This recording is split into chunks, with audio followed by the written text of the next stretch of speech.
Palestinian officials say an Israeli soldier has shot and killed a 16-year-old Palestinian teenager during a confrontation near a Jewish settlement in the occupied West Bank, and the army said its troops had opened fire to protect motorists from rioters. Witnesses say the incident, which occurred east of the hub city of Ramallah, also involved face-offs in open fields between settlers, at least one of whom was armed, and Palestinians, with some on either side lobbing rocks at the other. The Palestinian Foreign Ministry condemned the teenager's killing as an execution, though health officials and witnesses also said a second Palestinian was shot and wounded in the incident.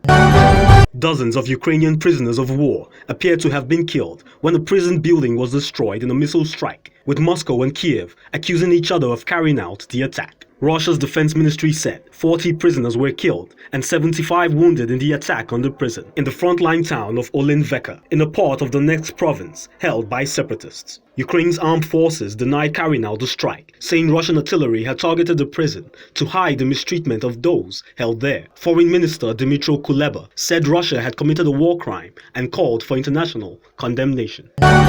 Protests against Guinea's military government and its handling of plans to return to democracy has brought the capital to a standstill, with organizers saying one person has been killed. The National Front for the Defense of the Constitution, FNDC, said the casualty happened after a protester was hit by a bullet in the Conakry suburb of Hamdalaye, and that several others had been injured during the protests.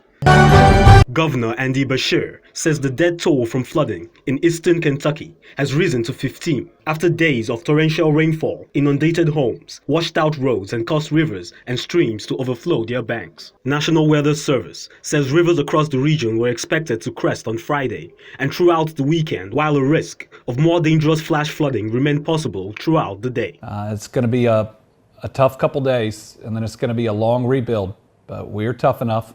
We'll make it. Let's stick together. Let's help out our fellow human being.